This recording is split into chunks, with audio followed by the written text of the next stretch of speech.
What's up everyone? Welcome back to a brand new video. During the last part, we saw more of the story diverging from the main timeline, and here, things are going to change even more. Of course, the changes in the last part were pretty significant. You can check that out if you haven't already. But here, it's just going to affect things even more. A big snowball effect, if anything. Especially since now we're going to be heading into the Buu Saga. But what's going to alter the story here? Well, stick around to see. For this video, let's set a like goal of 3,000 likes. Once we hit that, I'll continue with another part of the series. Anyways, let's pick up from here. Now with Cell awakened, he's hyped. For lack of a better word, that's all he's feeling. He's just elated to be here, to be perfect, to have all these great allies. And Goku feels the same way, as well as everyone else around him. It's a little bit weird to have Cell here, knowing what the other Cell was like. And especially because this Cell is a lot stronger, but he seems purely good. It's so weird because there's not an ounce of evil within him. He's the perfect rival, the perfect ally, the perfect being, actually. Besides him just being stronger with all his great data and everything, he's also perfect from the get-go, which is a huge bonus. It's a pretty obvious upside, so I don't really have to explain why that's so great. And thankfully, with him being such a great training partner, this helps everyone else get stronger and motivates them even more. And it helps Goku and Gohan. They have the perfect person to fight against, no pun intended. This guy. He'll help them go beyond Super Saiyan. They'll become so much stronger training alongside someone like this. And they can immediately see it right away. Once they start training with him, Cell's battle smarts and intelligence really help out here. But beyond that, his power too. Training with someone so strong is definitely going to rub off on them. It allows them to train at higher levels, not having to worry for the safety of others around them because Cell, he can just regenerate. And even besides that, he's stronger than them.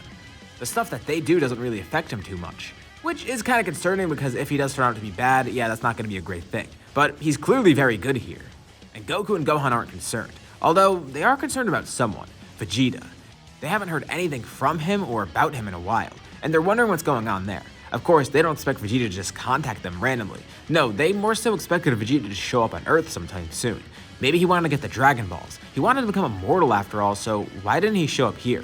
Their minds keep going through the worst possible scenarios. What if he found Dragon Balls somewhere else? What if he's immortal right now? What if he's stronger than them? They don't know what to think. I mean, he was ahead of them after all by getting Super Saiyan early on. But Cell tells them not to worry so much. Thinking about that doesn't matter, because Vegeta's not a threat right now. Maybe he will be in the future, but right now, they gotta focus on everything at hand. They just gotta get stronger as is, especially for the tournament coming up. And if Vegeta does show up in the future, it doesn't really matter. Cell's here now.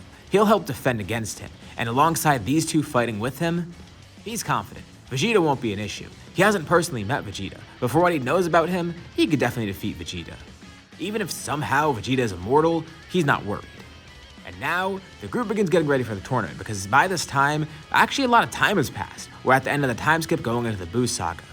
And there have been some pretty big changes. Goku and Gohan have gotten a lot stronger, accessing Super Saiyan 2, although since it happened so late, they're not really too practiced with it. But this tournament will be a great opportunity to test it, especially if they end up fighting each other or Cell, and they'll be testing it in front of an audience. There's going to be stakes here, so it'll pressure them to use it more wisely. The tournament begins, and much of it goes normal at first, up until Gohan's fight with Babidi. Here, Gohan actually has instant transmission, so that's going to help him out a lot here, and it makes it a lot harder for Shin and Babidi to stop him in his tracks. But still, they are able to paralyze him, allowing Spopovich to absorb his energy. And seeing this gets everyone really suspicious. Gohan could teleport around. There's no way he couldn't avoid something like this, so why did this happen? And they look and see. Those two weird guys that they saw before. It's gotta be them. That guy in the ring with Gohan, and that other guy that was with him. And Piccolo then realizes what happened. Of course, he could already tell who Shin and Babidi are. But that guy that just stabbed Gohan, he stole his energy. And Piccolo decides to intervene. As Spopovich and Yama try to escape, everyone else goes to help Gohan. But Piccolo actually chases after them. Shin and Babidi try to stop Piccolo, but he doesn't care. He goes up to them and immediately starts using Force Spirit Vision. This amazes Shin and Babidi. He steals the energy back, giving it to Gohan, fully healing him and making sure that Spopovich doesn't have any of that energy. They didn't realize that they had a technique like this, and it's not just Piccolo either. Krillin, of course, has it too. And now, the Kais decide to reveal themselves, saying who they are, why they're here, and what's going on. They were going to follow Spopovich and Yama to Babidi's place. And they can still do that. But now that they know Piccolo and Krillin have this ability, this will really help. If they get to Buu's egg, they can just use it to absorb any of the energy that Babidi's gathered so far, returning it to its original source and stopping Buu's revival before it even happens. And they do know that Babidi has some strong fighters with him, especially that Deborah guy. But that's not going to be a problem here. They have the perfect person to fight him. Once again, no pun intended, I just keep saying perfect. But I am referring to Cell. Cell is very strong here. Actually, I'd say he's stronger than the normal Perfect Cell because, first of all, he's been training. Second of all, he has more data than that Cell, even if he doesn't have Frieza. And third, he actually has more abilities here. Cell offers to fight this guy. He doesn't know who Dabur is, but he can't be that bad. Especially for Cell's power, he's been looking to face someone like this. And if it helps him protect the others, then he's happy. As long as his friends are okay, that's all he cares about. It's really weird hearing this from Cell because they saw Imperfect Cell, and he definitely wasn't like this guy. But it's nice to have a guy that's so nice. Cell is definitely a great ally, a great rival, and a great friend. And the group heads off to Babidi's ship, and if they make this quick, they can actually get back for the tournament, resuming it and fighting it to the end. Cell immediately faces Dabur, and Dabur can tell that something's off about the Cell guy. He doesn't seem like a natural being, but that doesn't matter. Dabur will definitely defeat him, while the others go inside of Babidi's ship, trying to defeat the others and stop Babidi in his tracks. And of course, Babidi's already panicking. He decides he's gonna try and get another servant for himself. Maybe he could possess someone, but no, that's not gonna work here. You might think maybe he could possess Cell, but Cell's purely good. All that evilness has been removed from him, thanks to Bulma, so that's not gonna be an option. Goku and Gohan? Definitely not. Piccolo? He's far beyond that point, so no. And anyone else? Well, there's not an ounce of evil within them. There's no reason for anyone else to become a Majin here, so Babidi's kinda screwed, especially once he sees that Cell actually kills Dabura. Oh yeah, Cell wasn't screwing around. And before he knows it, people burst into the bottom of his ship. Immediately, Piccolo and Krillin start punching Boo's egg. He wonders why they're doing this. They're just gonna be giving more energy if anything. But then he sees. The energy from the egg, it starts depleting somehow. What the hell? Their attacks are actually working? It's not like Babidi can do anything about it either because he's killed immediately by Goku and Gohan.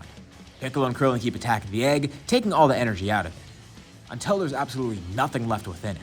Shin and Kibito are amazed. That worked way better than they thought it would. I mean, now, not only have they found Boo's egg and stopped Babidi, but all the energy has been removed from it, and now they can just safely take it to their planet.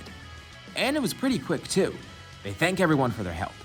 They're pretty glad to have help because, first of all, they didn't really have a choice. I mean, they didn't want to let Boo run wild. And also, Cell got a nice fight out of it, and it was a good experience for Piccolo and Krillin to actually utilize Force Spirit Fission in a battle. Not really a battle, but the fact that they actually got to utilize it for once. It's great. They don't really like to use this in fights because it's kind of cowardly, I mean just stealing everyone's energy, but here, this is the perfect scenario for it. It protects Earth and it's necessary here, that's the only way to stop Boo. And Shin and Kibito decide to stay and watch the tournament. The group heads back just in time. Thankfully the crowd didn't have to wait too long and the tournament actually resumes right where it left off. Shin and Kibito actually forfeit. And Cell was happy with that warm-up. He's ready for some more fights, and especially after seeing Force Spirit Fission. That's something he has, doesn't he? Because he is part Krillin and Piccolo after all, so maybe he could utilize that. Not here, but it's something to keep in mind for him. And the rest of the group is itching to fight too. They face Pui Pui and Yakon, but those people were nothing. Here, they're gonna actually be able to fight strong fighters. The tournament goes on, and it's not really worth covering too much. Eventually we do get to the final battle, which is worth covering. The semifinal includes Gohan versus Piccolo and Cell versus Goku, with Gohan and Cell winning their respective fights. And this is a really interesting matchup. Gohan versus Cell. Gohan is decently powerful, and actually, he's probably at the point where he's surpassed Goku by now. But Cell, he's still pretty strong regardless, and he knows that he has the advantage over Gohan, but Gohan's ready for anything that comes towards him. He knows that Cell's stronger and has an advantage in many different areas, such as the fact that he can just regenerate too. And Cell offers to handicap himself, but Gohan says no. He needs to test his power, and what better way to do it than having Cell go all out too. And Cell acknowledges this. Both of them already know the outcome of this fight, but it still should be fun regardless. Gohan shows off Super Saiyan 2 at its fullest, with Cell showing off all of his power. It's amazing. The crowd's kind of freaked out by Cell, but also at the same time, intrigued. I mean, he doesn't look human, but it's not like he's an ugly alien or anything. He looks handsome, kinda. But still, they're confused. What the hell is he? Maybe that's just some weird costume. That crown thing on his head, it's gotta be a hat. There's no way that's actually part of him. Or those wings on his back and everything else on him. It's weird, but they're still intrigued by him, never having heard of this guy before.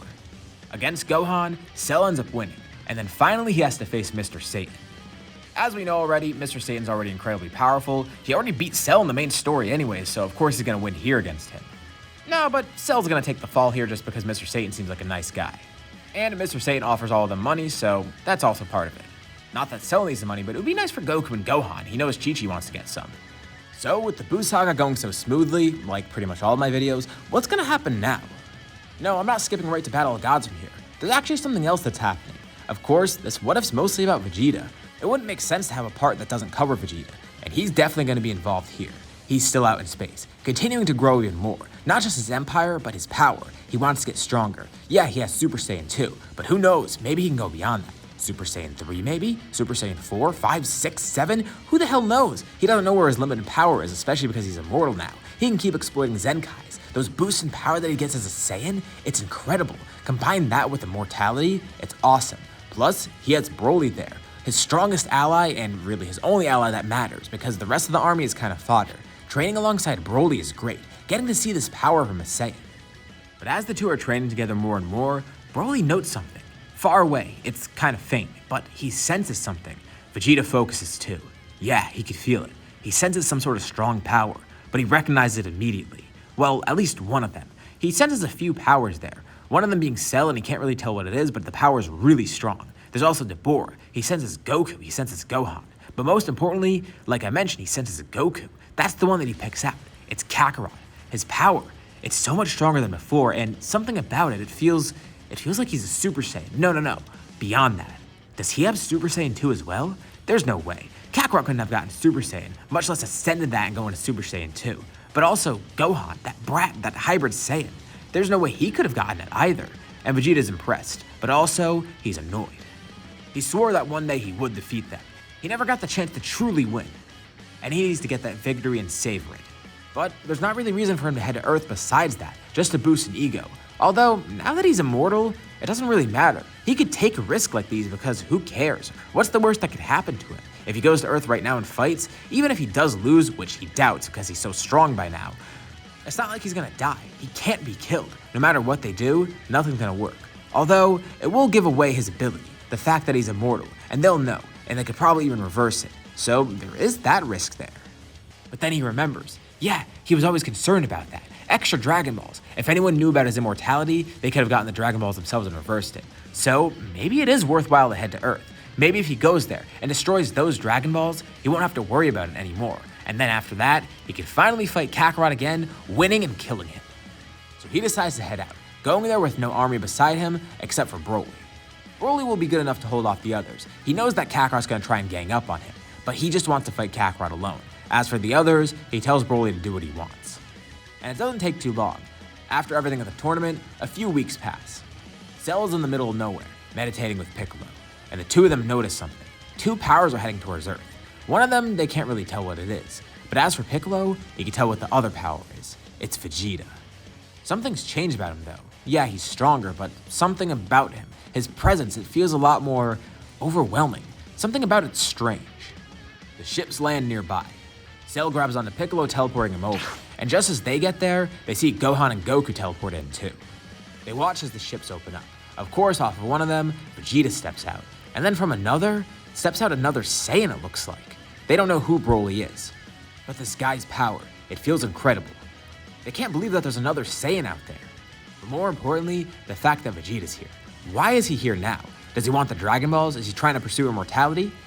Of course, they could question Vegeta, but there's no way he's gonna answer. What they know for certain is one thing.